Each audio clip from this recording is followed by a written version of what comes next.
Hello guys, this is JRTV showing up. Want to share with you guys this is part 2 on money. Starting off with this idea of people living to retire or how they're living. That has to be taken into part of the equation. How it is that you want to live. If you want to retire, do you want to live and pay a lot of all the money you invested in insurance and even some of your own money? Do you want to expend it all in the last 5 years of or 10 years of an unpleasant life in a care home, or do you want to, like me, commit humane suicide and go and enjoy the next life? So what it is, it also is it's living to live, in the sense of you're living in order to live forever. So what that means is you're not rushing to retire. You're taking very much care, not hoping other people will take care of your needs, your health needs and everything. You're being, very careful to manage them yourself, so that you'll be not only not have to pay for those expenses, but you'll be in control of your life and be able to control it over a long course of time. And sometimes I look around and I see, for example, I might see somebody who's overweight, and to me it's easy to manage that. For other people it might not be, right? And so that's what I'm examining today. I'm examining what it is that makes it easier for certain people to do things in regards to money. So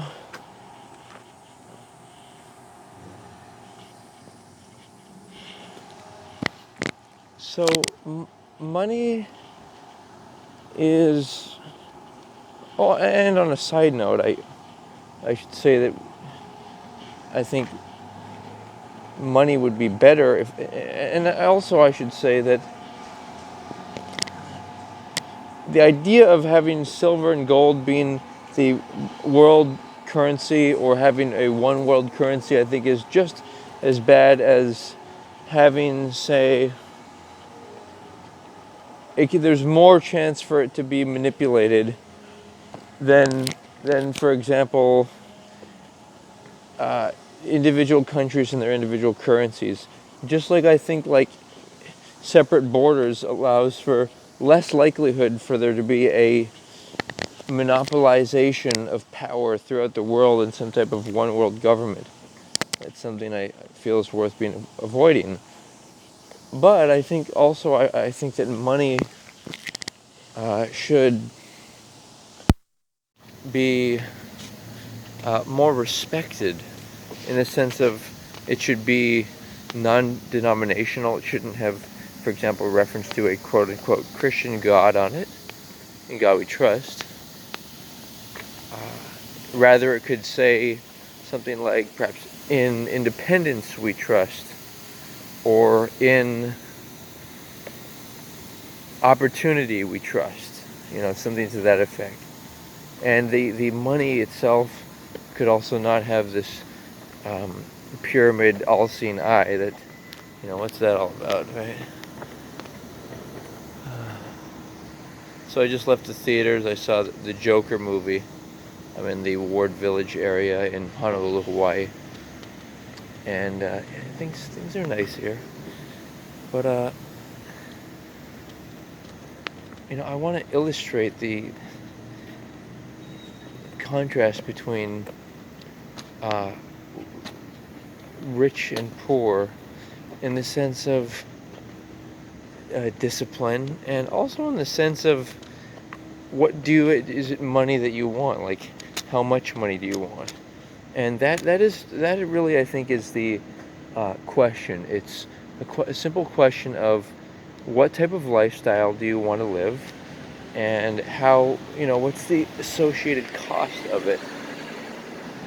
How much would it cost to live like that? And this is not an original idea of this two-part approach. And then the third part is to see what you can do to best serve people. And so what you do is you decide how much money, decide what you want to live, what your perhaps monthly or annual salary would need to be, and then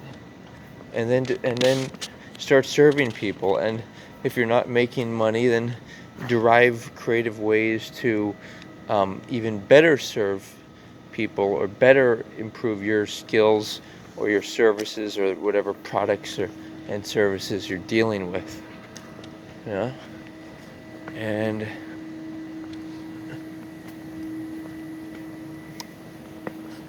And so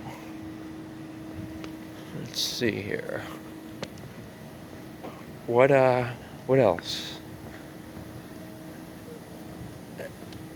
So I was making this point that it seems like it's easy for me, for example, to maintain a healthy weight. So perhaps maintaining a healthy wealth, not just health, is just a question of habits that are formed over the course of time.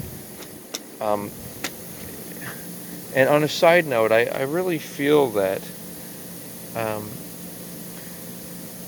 naming somebody your authority when you're an adult, for example, naming somebody your mother or father or uncle or grandmother, etc., what that does is it limits you. It makes you want to maybe not express your highest truth. For example, I might not express that, I celebrate women and the vagina if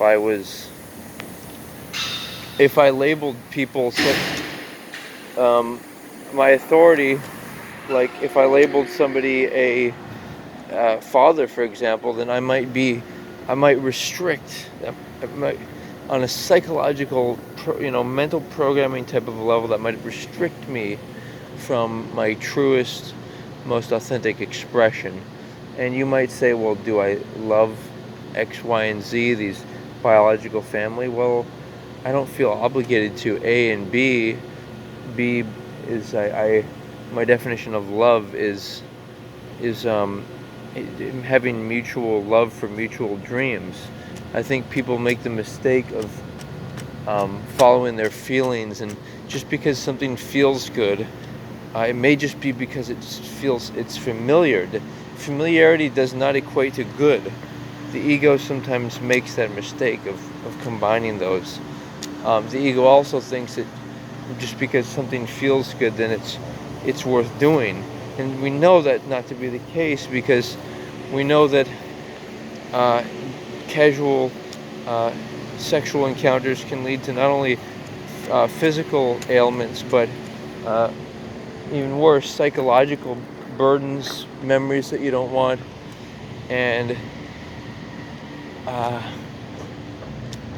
breaking up. It can just if the person's and giving away your soul. This is about the energy that you need, and every single day you need that energy in order to pursue your truth and feel like yourself.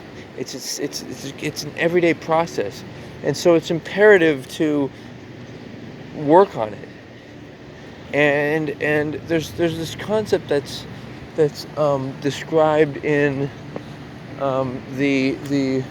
in Christian circles of people doing they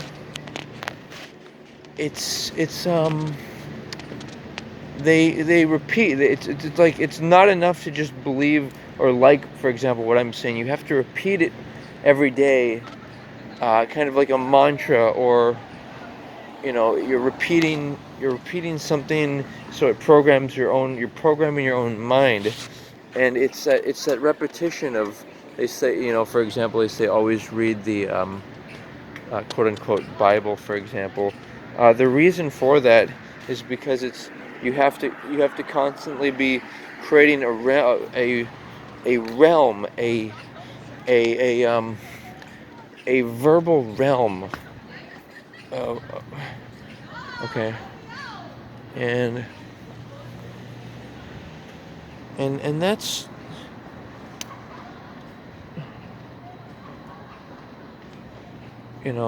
is what I want.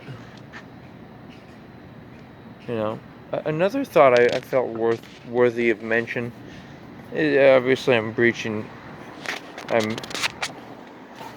reaching different topics here. Another thought is,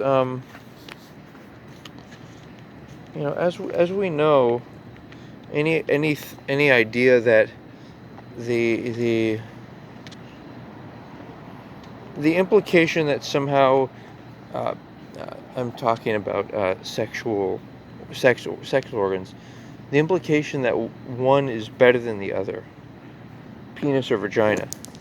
It's really, it's an individual preference, and it's no better than if one's bigger than the other, if uh, vagina's bigger or smaller, or whatever it may be.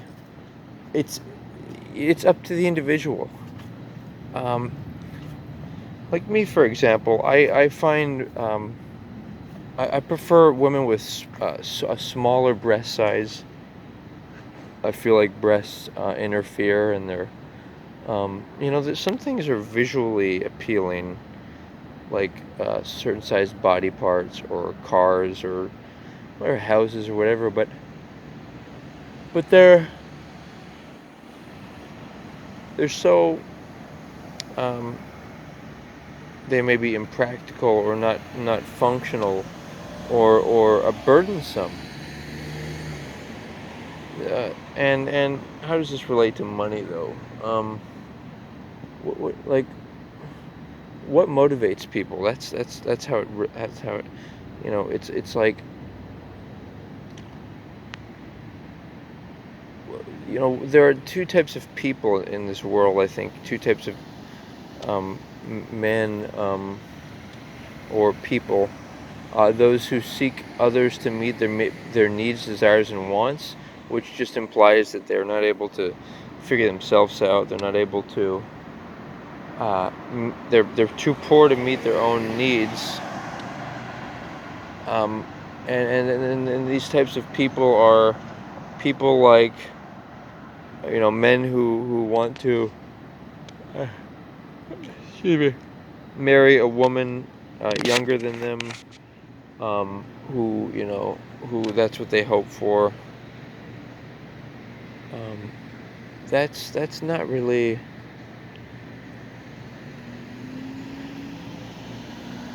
that's not, in my definition. That's not love. To me, love is when you figure out how to meet um, your highest truth with somebody who you really consider to be an equal, and somebody that you can care about, because you care about their dreams, like I was saying earlier. And so,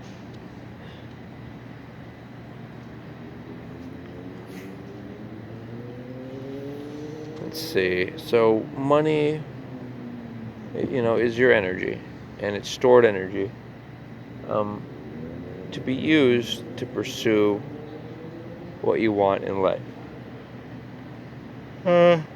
And so you really have to develop your wants, and write it out, like, this is, what I want. People do a dream board, right?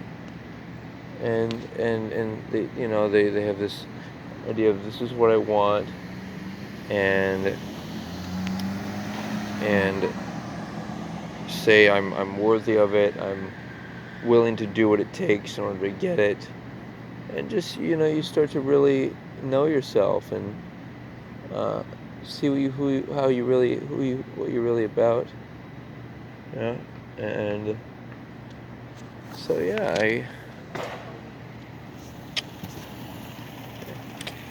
I don't know.